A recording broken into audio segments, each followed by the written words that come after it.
Target দুনিয়া বলি, সারাক্ষণ দুনিয়া নিয়ে ফিকির।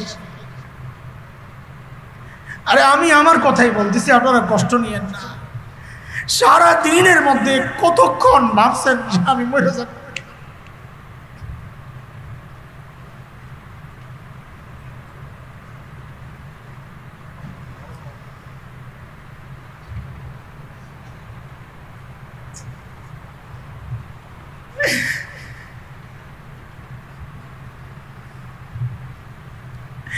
হযরত সাহাবা একরাম রিদওয়ানুল্লাহি আলাইহিম আজমাইনদের মধ্যে আল্লাহর হাবিবের মেহনতের সবচেয়ে বড় ফসল এটা। তারা টার্গেট ঠিক করে ফেলেছে।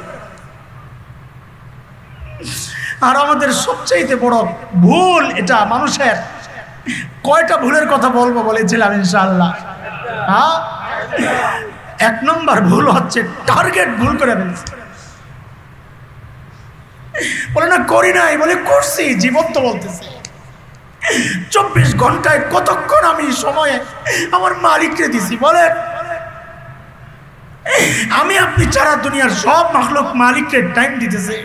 ওই গাছটা দাঁড়ায় দাঁড়ায় তাসবিহ পড়তেছে, ওই কুকুরটা রুকুর হালতে তাসবিহ পড়তেছে, ওই পিঁপড়াগুলা সেজদার হালতে তাসবিহ পড়তেছে। আমি আপনি কতক্ষণ তাসবিহ পড়ছি? আমি আপনি কতক্ষণ আমার মালিককে স্মরণ করছি বলেন?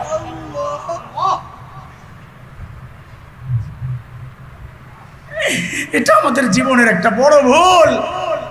টার্গেটে ভুল করে ফেলছি।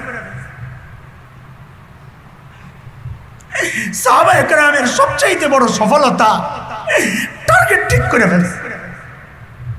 এই জন্য আব্দুল্লাহ ইবনে মাসউদ বলেন, কানু আযহাদা মিনকুম ফিদ দুনিয়া ওয়া আরগাবা মিনকুম ফিল আখিরা। তারা তোমাদের চেয়েও বেশি দুনিয়া বিমুখ ছিল, তারা তোমাদের চেয়েও বেশি আখিরাত মুখী ছিল। সেই জন্য নবী আলাইহিস সালাম কতবার বলেছেন, কুনু মিন আবনাইল আখিরা ওয়া লা তাকুনু মিন আবনাইদ দুনিয়া ফাআসিরু মা ইয়াবকা আলা মা ইয়াফনা। ও কামা ক্বালা আলাইহিস সালাতু ওয়াস সালাম। নবী আলাইহিস সালাম বলেন, ও আমার উম্মত, তোমরা দুনিয়াওয়ালা হয়ে না, ও আমার উম্মত, তোমরা আখিরাতওয়ালা হয়ে যাও। বলে দুনিয়াওয়ালা কেমনে হয়, আখিরাতওয়ালা কেমনে হয়? তো নবী যেন ব্যাখ্যা দিয়ে বুঝাইয়া দিতেছেন, ফাআসিরু মা ইয়াবকা আলা মা ইয়াফনা। যে জিনিস ধ্বংস হয়ে যাবে ওই জিনিসের উপর, ওই বিষয়কে প্রাধান্য দাও যেটা স্থায়ী। মানে কি? আখিরাতকে প্রাধান্য দাও দুনিয়ার উপর। দিচ্ছি কিনা? বলে দিচ্ছি। কেমনে দিচ্ছি? দুনিয়ার স্বার্থ আসলেই তো আল্লাহ ভুলে যায়, দুনিয়ার স্বার্থের জন্য শরীয়ত ভুলে যায়, দুনিয়ার স্বার্থের জন্য নবী ভুলে যায়। আরে দলের জন্য নিজের ইমামকে পর্যন্ত গালি দেয় এমন কুলাঙ্গার আছে কিনা সমাজ? সে কিভাবে আখিরাতওয়ালা হয়? সে নামাজ পড়তেছে, সে সেজদা দিতেছে, সে বছর বছর হজ করতেছে, মাদ্রাসায় দান খয়রাতও করে, কিন্তু যেই দেখে তার হুজুর তো তার দলের বিরুদ্ধে, তার হুজুর তো তার নেতার বিরুদ্ধে, আয় পোড়া কপাল, তখন তার নামাজের কথা সে ভুলে যায়, তার আমলের কথা সে ভুলে যায়। সে হুজুরকে গালি দিতে একটু পিছপা হয় না। কসম আল্লাহর, সে মুখে বলে আমি দুনিয়া ছাড়ছি, আসলে সে দুনিয়া ছাড়তে পারে না। সে যদি দুনিয়া ছাড়তে পারত, সে যদি দেখতো যে দল আমার আলেমদের বিরুদ্ধে তার অবস্থান, দিন আর শরিয়ার বিরুদ্ধে আমার দলের অবস্থান, আমার নেতার অবস্থান, সে মুখে বলে ফেলতো, ওই নেতা আমার গোল্লায় যাক, লাথি মারি ওই দলকে। যেই দলে থাকলে দিনদারদের মুখোমুখি দাঁড়াইতে হয়, যেই নেতাকে মানলে আলেমের মুখোমুখি দাঁড়াইতে হয়, আমি ছাড়লাম আজকে থেকে সেই দল, ছাড়লাম আজকে থেকে সেই নেতা। এটা বলতো যদি দিলের মধ্যে দুনিয়ার চেয়ে আখিরাতের প্রাধান্য থাকতো। মুখে অনেক কিছুই বলা যায়, তাই না? মুখে অনেক কিছুই বলা যায়। তো আমাদের মৌলিক ভুল কয়টা বলেন? 1 নম্বর, আমরা টার্গেট ভুল করে ফেলছি। বলেন কি করে ফেলছি? আল্লাহ বলতেছেন টার্গেট ঠিক করতে হবে। টার্গেট কোনটা বলেন? টার্গেট কোনটা? আপনাদেরকে একটা পড়া মুখস্থ করার মতো বলতেছি আর কি। আমি কি নসিহত করব আপনাদেরকে? আমি নিজেই তো নসিহতের মোহতাজ।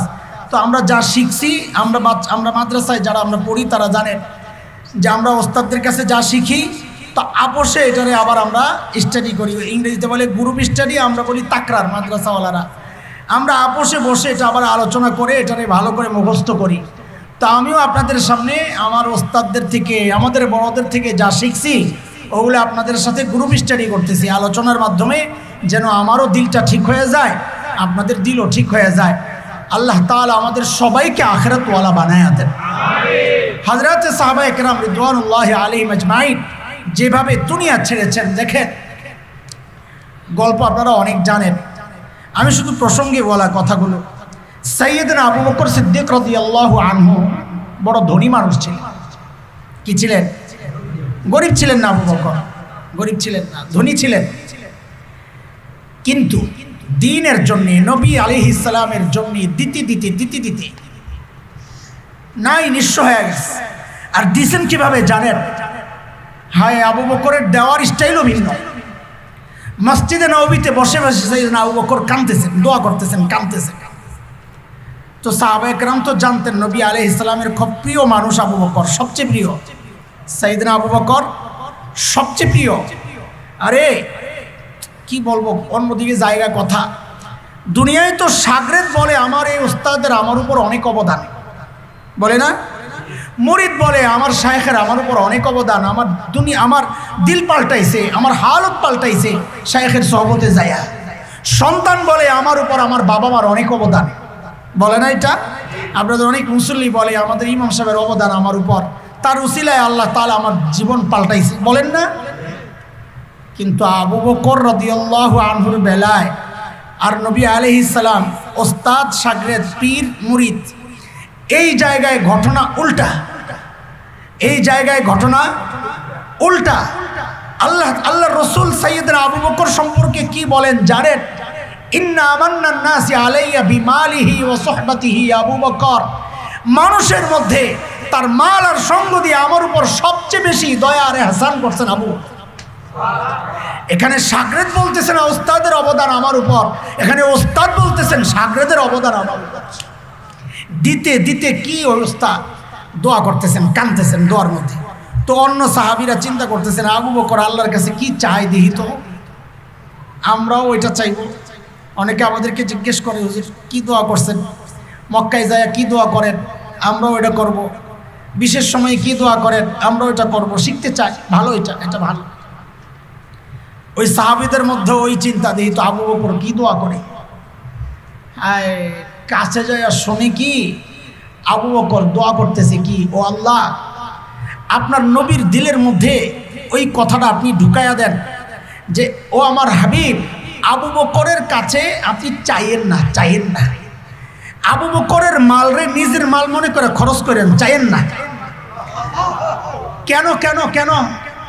কারণ চাইলে নবী, যে চায় তার হাত থাকে কোন দিকে, যে দেয় তার হাত থাকে কোন দিকে। হযরত আবু বকর বলেন, ওগো মালিক আমার এটা সহ্য হয় না, আমার নবী চান আমি দেই, আমার হাত উপরে। নবী বলেছেন আলিয়াদুল উলিয়া খায়রুম মিনাল ইয়াদিস সুফলা, নিচের হাতের চেয়ে উপরের হাত উত্তম। আমি আমার নবীর বেলায় উত্তম হাতওয়ালা হতে চাই না। আল্লাহ আপনি আপনার হাবিবের দিলের মধ্যে ঢুকায়া দেন যে আবু বকরের কাছে আপনি চাইেন না, যা মনে চাই খরচ করেন, নিজের মাল মনে করে খরচ করেন। দিতে দিতে দিতে দিতে এখন হালত কি হয়ে গেছে, এখন হালত কি হয়ে গেছে। আয় হায়, তবুকের যুদ্ধ, মাল দরকার, মাল। নবী আলাইহিস সালাম চান্দা উঠাইতেছেন। আমার ভাই একটা কথা বলছে, এই জন্য ইচ্ছা করে ওদিকে একটু যাইতেছি যেন ওই ভাইয়ের কথাটা দলিল হয়, এর দলিল পাওয়া যায়। নবী আলাইহিস সালাম সাহাবায়ে কেরামের কাছে চাঁদা চাইছে। দুইটা বিষয় খুব ভালো করে মাথায় ঢুকান, দুইটা বিষয়। এক নাম্বার হচ্ছে চাঁদা চাচ্ছেন কাদের কাছে, আরেকটা বিষয় হচ্ছে চাচ্ছেন কে। এবার আপনারা জবাব দেন, চাঁদা চাচ্ছেন কে, কাদের কাছে চাচ্ছেন? দুইটা বিষয় মাথায় ঢুকান আগে বলেন। আবার চাচ্ছেন কে, চাচ্ছেন কাদের কাছে? যিনি চাচ্ছেন তার অবস্থা কি? তার অবস্থা হচ্ছে আল্লাহ বলেছেন নবী আমার আপনি বলেন, আপনার জরুরত হলে বলেন, আমি উহুদ পাহাড়কে সোনা বানাই দেব। এটা হচ্ছে যিনি চাচ্ছেন তার অবস্থা। যাদের কাছে চাচ্ছেন তাদের কি অবস্থা? ভর দুপুর, আরবের দুপুর বাংলাদেশের দুপুর মনে করেন না, হ্যাঁ, পা জ্বলে যায়, জ্বলে যায়, খালি পায়ে হাঁটা কোনোভাবেই সম্ভব না, জ্বলে যাবে, ঠুস পড়ে যাবে, হ্যাঁ, ঠুসা পড়ে যাবে। আরে ডিম রাখলে ভাজা হয়ে যাবে অটোমেটিক, আগুন লাগবে না, এমন অবস্থা। সেই ভর দুপুরে হযরত আবু বকর মসজিদে নববীর আঙ্গিনায় ঘুরতেছেন, একবার ওদিক যায় একবার এদিক আসে। হযরত ওমর আসছেন রাদিয়াল্লাহু আনহু, আয়েশা দেখতেছে এইরকম রোদের মধ্যে দুপুরবেলা আবু বকর খালি ঘুরতেছে। কিরে কাহিনী কি? আবু বকর এমনি কেমনে ঘুরে, কি জন্য ঘুরে এই দুপুরবেলা? সাধারণত আরবরা দুপুরবেলা ঘরের ভেতরে থাকে গরমের কারণে। তো হযরত ওমর যায়া জিজ্ঞেস করতেছেন, আবু বকর এভাবে ঘুরতেছেন কি কারণ? তো হযরত আবু বকর বলতেছেন, ওমর ক্ষুধার যাতনা আর সইতে পারতেছি না, আল্লাহর হাবিবের দরবারে আসছি, কিছু মিলে কিনা। হযরত ওমর বলতেছেন, আবু বকর আমিও তো একই উদ্দেশ্যে আসছি। ঘর থেকে দুই দোস্তের কথা শোনা যাইতেছে। নবী আলাইহিস সালাম ঘর থেকে বের হয়েছেন, বের হয়ে বলতেছেন, আমার কাছে আইসেন খাইতে, আজকে 3 দিন থেকে কোনো দানা পানি তো আমার পেটেও যায় না। খেয়াল করেন, খেয়াল করেন, তবুকের যুদ্ধে চাঁদা চাচ্ছেন কে? যাকে আল্লাহ তাআলা উহুদ পাহাড় সোনা বানায় দেওয়ার কথা বলেছেন, তিনি চান নাই। তিনি বলছে আমার লাগবে না, আমি একবার খাবো, শুকরিয়া আদায় করব, না খায়া থাকবো, সবর করব, ওই উহুদ পাহাড়ের সোনা আমার দরকার নাই। চাইতেছেন কাদের কাছে? যাদের ঠিকমতো কাপড় নাই, খাওয়ার জিনিস নাই, তাদের কাছে। এইরকম গরিব সাহাবীর কাছে চাঁদা চাওয়ার দরকার কি? তিনি তো চাইলেই উহুদ পাহাড় সোনা হয়ে যায়, তার চাঁদা লাগে? বলেন চাঁদা লাগে? তাহলে নবী আলাইহিস সালাম চাঁদা চাইছেন জরুরতের কারণে? না, জরুরত তো মিটে যায় আল্লাহর কাছে বললেই। আল্লাহর নবী চাইছেন আমার সাহাবীরা জীবন দিয়া যেভাবে কোরবানি করতেছে, মাল দিয়াও কোরবানি। মাদ্রাসাওয়ালারা আপনাদের কাছে চাঁদা চায়, আপনারা এমনটা ভাবার কোনো কারণ নাই যে আমি আপনি চাঁদা না দিলে মাদ্রাসা বন্ধ হয়ে যাবে। কসম আল্লাহর, আল্লাহ যতদিন চাইবেন গোটা দুনিয়া বিরোধিতা করলেও মাদ্রাসা থাকবে। আল্লাহ যদি না চান গোটা দুনিয়ার মানুষ সহযোগিতা করলেও মাদ্রাসা থাকবে না। এত বড় কথা কন, তাহলে চাঁদা কেন চান? চাঁদা চাই আপনারাও যেন আপনাদের মাল দিয়া দ্বীনি কাজে সম্পৃক্ত হয়ে যান। আমরা আমাদের খিদমত দিয়া সম্পৃক্ত হচ্ছি। ওই যে কথায় কথা আসতেছে, হাকিমুল উম্মতের একটা উদাহরণ শোনাইয়া দিই আপনাদেরকে, তাইলে জিনিসটা পরে আগে দেখতাম। গলিতে গলিতে ঢুকতো, একজন সামনে থাকতো, পিছনে কয়েকজন, একজন সামনের থেকে একটা গীত গায়, পিছনের ওলারা তাল দেয়। সামনের ওলায় কি বলে? কেউ থাকে গাছতলায়, কেউ থাকে পাঁচতলায়, পিছনের সব কি বলে? আমার আল্লাহ রসুলের নাম। শুনছেন এগুলা? দুই ফকির ভিক্ষা করতেছে, খেয়াল করেন, খুব হাকিমুল উম্মতের উদাহরণ তো, উম্মতের কলবে একদম বসায়া দেন। হাকিমুল উম্মত বড় আজীব মানুষ ছিলেন। সবাইরে কোরআন হাদিসের দলিল দিয়ে বোঝানো যায় না। দুনিয়ার কিছু মানুষ আছে তাদেরকে দুনিয়ার সামনের উদাহরণ দিয়ে বোঝাইতে হয়, তাহলে তার বুঝটা ঠিক মতো হয়, ঠিক না? হাকিমুল উম্মত বলেন একটা উদাহরণ, দুই ফকির ভিক্ষা করতেছে, একটা ল্যাংড়া আরেকটা কানা। এখন আপনারা বলেন তো সামনে কে থাকবে? মাশাল, সামনে তো ল্যাংড়াই থাকবে, এটাই তো স্বাভাবিক। কানায় যার চোখ নাই, হ্যাঁ সামনে থাকলে তো নিয়া গাতায় বড়। তো ল্যাংড়ায় সামনাসামনি হাঁটে, রাস্তার পাশে দেখে সরকারি কাঁঠাল গাছ। তো কাঁঠাল তো পাকলে আশপাশ থেকে খুব সুন্দর ঘ্রাণ বের হয়, তাই না? তো কানায় দেখে যে কাঁঠাল পাইকা রস পড়তেছে, ভাইটাই আছে। তো কানার সাথে ল্যাংড়া কানার সাথে আফসোস করে বলে কি, যাহারে আমাদের কপালে কাঁঠাল নাই রে। তো কানায় কয় কি সমস্যা? আরে তুই কানা করছি, কানা আমিও ল্যাংড়া, আমি উঠতারুম না গাছে, তুই ইচ্ছা পাইবি না কাঁঠাল। কানার মাথায় তো বুদ্ধি ভরা, জানেন তো এটা কেন তাও বুঝেন, এগুলা সব স্পষ্ট করে বুঝেন। মানুষের মাথায় লোড হয় সবচেয়ে বেশি চোখ দিয়া। আপনি দেখেন মানুষের যে ইন্দ্রিয়ানুভূতি, আমরা আরবিতে বলি হাওয়াসে জাহেরা, পঞ্চেন্দ্রিয়, চোখ, কান, নাক, জিহ্বা, ত্বক, স্পর্শ আর কি, এটা দিয়েও মানুষ কিছু এলেম পায়। চোখ দিয়ে এলেম পায়, কান দিয়ে এলেম পায়, নাক দিয়া পায়, স্বাদ দিয়া পায়। এর মধ্যে সব তখন কিছু ফাইল ডিলিট করে দিয়ে রিফ্রেশ মাইরা ওটা আবার একটু ইজি করে। কানার মাথায় যেহেতু লোড হয়েছে কম, ওই জন্য কানার মাথার চলে খুব বেশি, ও লোড কম দেয়, জোড়া লাগে। এমন ল্যাংরায় কয় এটা আবার কি সিস্টেম? আরে গাদা, আমারে কাঁড়াল গাছের তলে লয়ে যা, তুই আমার কান্দে ওঠ, আমি দাঁড়াই, এরপরে দেখ কাঁড়াল পাস। তো কানায় যায় কাঁড়াল গাছের নিচে বইছে, ল্যাংরায় কান্দে উঠছে, ওইটা দাঁড়াইছে কানায়, ল্যাংরায় কাঁড়াল খুশি পাইরা লাইছে, কয়বার দুজনে মিলা খা। আচ্ছা, এই চোখ আর পাউজে জোড়া লাগছে, কাঁড়াল পারতে পারছে? বলেন না। আলাদা হইলে পারতো? হাকিমুল উম্মত বলেন, উম্মতের আলেমরা হচ্ছে ওই ল্যাংরা বেটা, তার এলেমের চোখ তো আছে, কিন্তু ওই দাঁড়ানোর মতো এইরকম শক্তি অবস্থান নাই, টাকা পয়সা নাই। এখন কি করা? জান্নাত পাও, জান্নাত খাইতে চাও, জান্নাতের কাঁঠাল, ও কানারা, ও কানারা। কানা মানে সাধারণ মানুষ যাদের চোখ নাই, এলেমের চোখ নাই, কি নাই? জান্নাতের কাঁঠাল খাইবা? বলে হা। তাইলে ওই ল্যাংরা আলেমের নিচে এসে বসো, আলেম তোমার কান্দে উঠবে, কাঁঠাল পারবে, দুইজনে মিল্লা ভোগ করবা। কিন্তু এখন সমস্যা হয়েছে কি জানেন?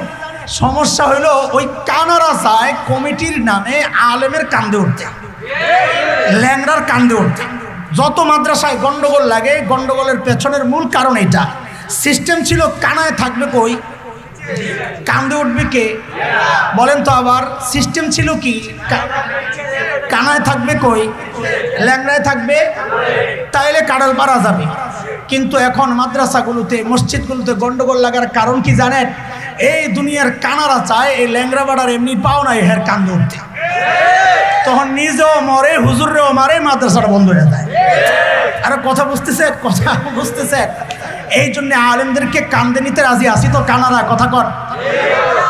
কানা কইছি রাগ হয়ে গেছেন নি আবার?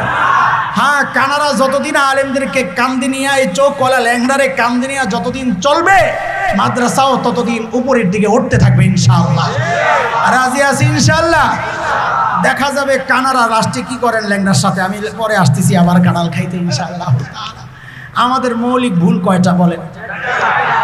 এক নম্বর ভুল, আমরা টার্গেটে কি করছি? ভুল করছি।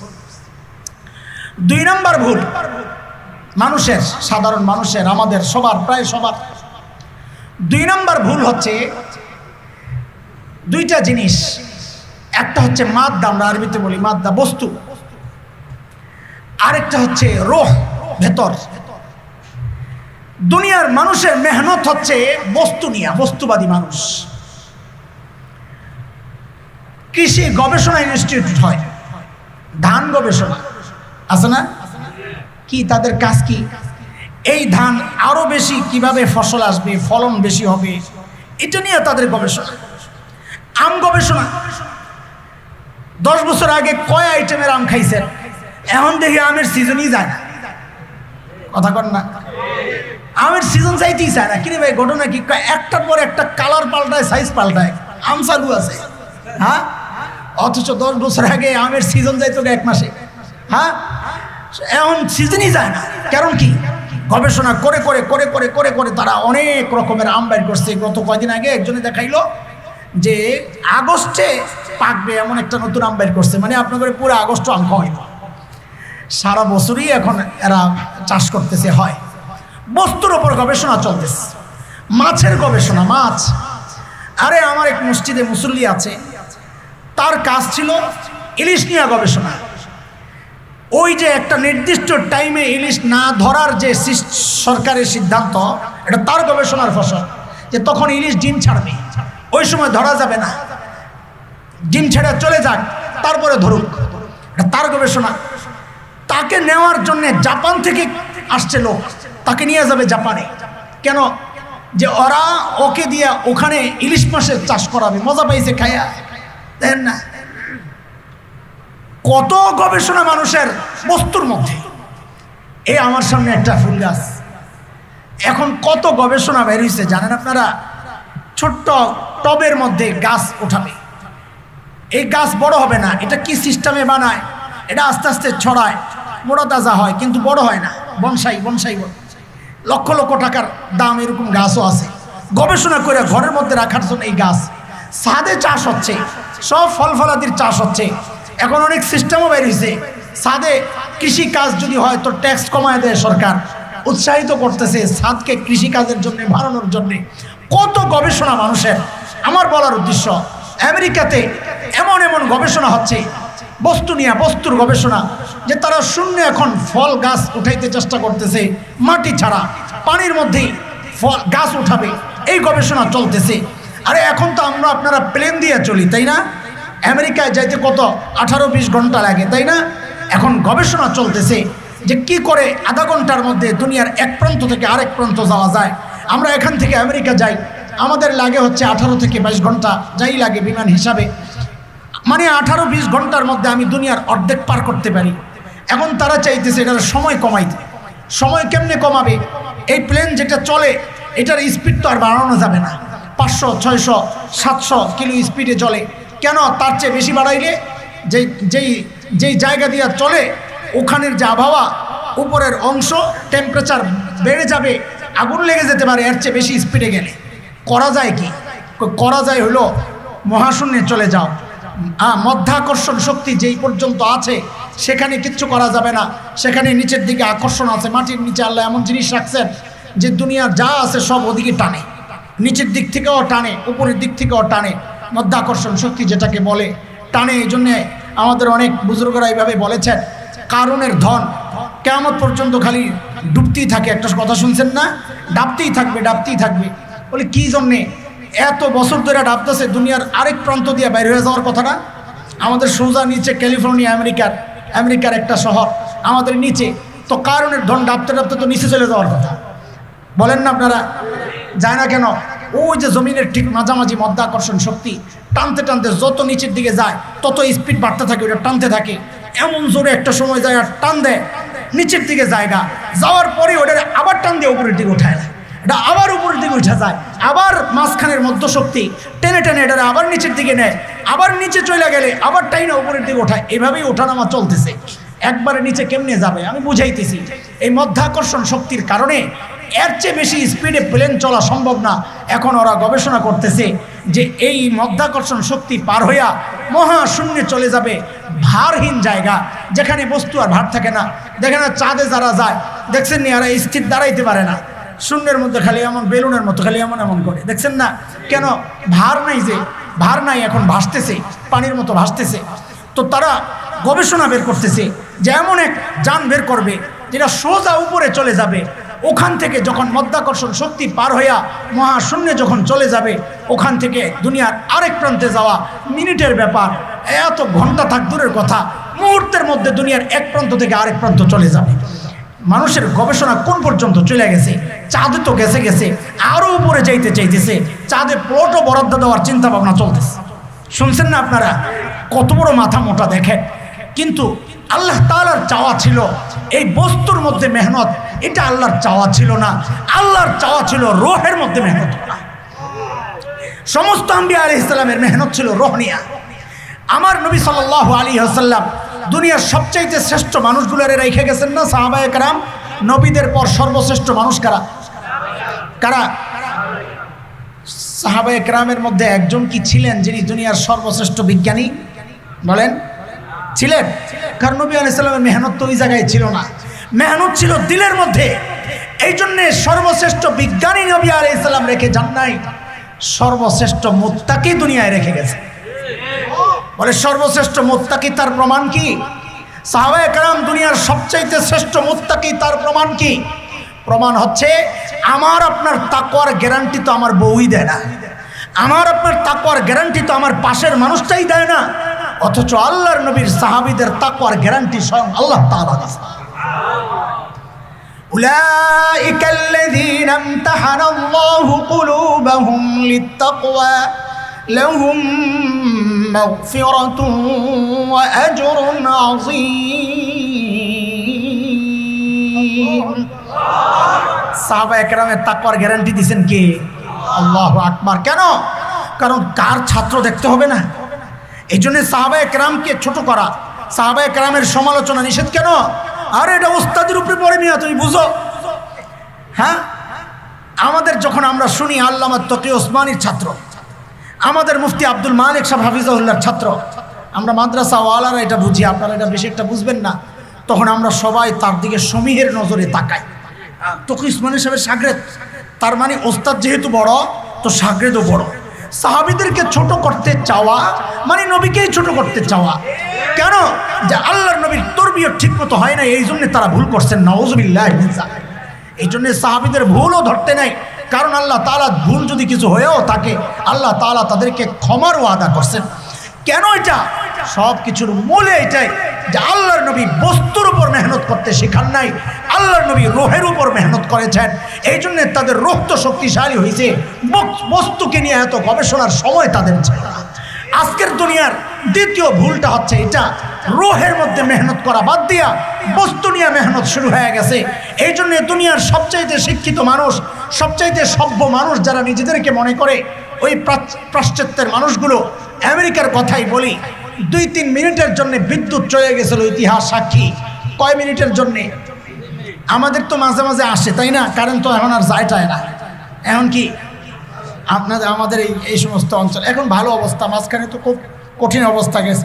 আল্লাহ তাআলা এই বিপদ থেকে আমাদেরকে বাঁচান, বলেন আমিন বলেন। এটা একটা নিয়ামত আল্লাহ তাআলার পক্ষ থেকে আমাদের জন্য, এই বিদ্যুৎ এটা আমাদের জন্য নিয়ামত। আল্লাহ এই নিয়ামত আমাদের গুনার কারণে যেন ছিনায় না নেন। হ্যাঁ, ক্যালিফোর্নিয়ার কথা, কত উন্নত শহর, কয়েক মিনিটের জন্য রাতে বিদ্যুৎ চলে গেছে। যখন বিদ্যুৎ আসছে দৃশ্য কি ছিল? কারো মাথায় ফ্রিজ, কারো মাথায় টেলিভিশন, কারো মাথায় মোটরসাইকেল, পুরা রাস্তার মধ্যে মাথার মধ্যে জিনিস আর জিনিস। কি ঘটনা কি? ওই 2-3 মিনিট সময় পায় দোকানের ভিতরে হামলা করে যে যা পারছে লইয়া দৌড়। কারণ কি? কারণ হচ্ছে রুহের উপর মেহনত তারা করে নাই, তারা বস্তুর উপর মেহনত করছে, বস্তুর মহাব্বত দিলের মধ্যে ঢুকাইয়া দিছে। চান্স পাইলে বস্তু লইয়া পালায়া যায়। আল্লাহর নবীর সাহাবী সারা দুনিয়া তার সামনে রাখলেও সে কোনোদিন ওটা ছুঁয়া দেখতো না। মানুষের সবচাইতে বড় ভুলের মধ্যে এটা একটা ভুল, বস্তুর মেহনত চলতেছে, আসল জায়গায় মেহনত চলে না। এই মাদ্রাসাগুলা, এগুলার সবচেয়ে বড় লাভ কি জানেন? সবচেয়ে বড় লাভ হচ্ছে এটা, এই মাদ্রাসাওয়ালারা সাধারণ মানুষের এই ভুল থেকে সরায়া ওই দুনিয়ামুখী মানুষকে আখিরাতমুখী বানানোর চেষ্টা করে।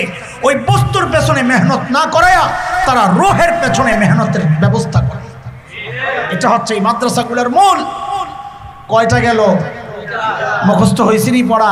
মাদ্রাসার ছাত্ররা কথা কও, মুখস্থ হয়েছে? মৌলিক ভুল কয়টা মানুষের? 1 নাম্বার টার্গেট ভুল, আমরা টার্গেট ঠিক করবো ইনশাআল্লাহ। হ্যাঁ। 2 নাম্বার ভুল, বস্তুবাদীরা বস্তুর উপর মেহনত করে, আখিরাতওয়ালারা রুহের উপর মেহনত করে। ঠিক আছে কথা?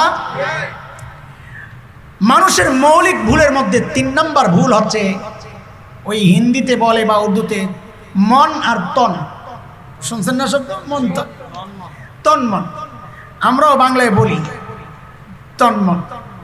এটা হচ্ছে, একটা হচ্ছে বাহ্যিক সূরত, আরেকটা হচ্ছে ভেতরের সূরত। ভেতরের সূরতটাকে আমরা বলি আখলাক, সিরাত। বাহ্যিক সূরত হচ্ছে সূরত।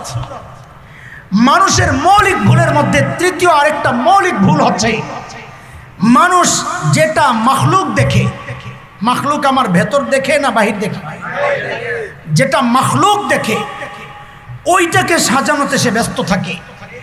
অথচ আল্লাহর নবী বলতেছেন সাল্লাল্লাহু আলাইহি ওয়াসাল্লাম, ইন্নাল্লাহা লা ইয়ানজুরু ইলা আজসাদিকুম ওয়া ইলা সুওয়ারিকুম ওয়ালাকিন ইয়ানজুরু ইলা আমালিকুম ওয়া ইলা কুলুবিকুম। আল্লাহ তাআলা তোমার বাহ্যিক সূরতের দিকে দেখেন না, আল্লাহ তোমার কলবের দিকে দেখেন, আল্লাহ তোমার আমলের দিকে দেখেন। আরে আল্লাহ তাআলা খালেক যে জিনিসটা দেখে ওইটার মধ্যে মেহনত চলে না, মাখলুক যে জিনিসটা দেখে সূরত, ওইটার মধ্যে আমাদের মেহনত চলতেছে। শরীরে একটু ময়লা লাগে, ধোয়ার জন্য অস্থির হয়ে যায়, কলবে ময়লা লাগে, পরিষ্কারের কোনো ফিকির নেই। বিশেষ করে আমার মা বোনদের সে একটু দাগ লাগছে, ডাক্তারের কাছে ঘুরতে ঘুরতে শেষ, স্কিন বিশেষজ্ঞের কাছে ঘুরতে ঘুরতে শেষ, সারামারি দাগ লেগে গেছে, কি করা যায়? মাখতে মাখতে শেষ। দিল মাখার কোনো চিন্তা নাই, দিল সংশোধনের কোনো চিন্তা নাই। চুল স্টাইল করতে করতে শেষ, ব্রেন ঠিক করার কোনো চিন্তা নাই, পোশাক ঠিক করতে করতে শেষ, আখলাক আর চরিত্র ঠিক করার কোনো চিন্তা নাই। এটা হচ্ছে মানুষের মৌলিক ভুলগুলোর মধ্যে তৃতীয় আরেকটা মৌলিক ভুল।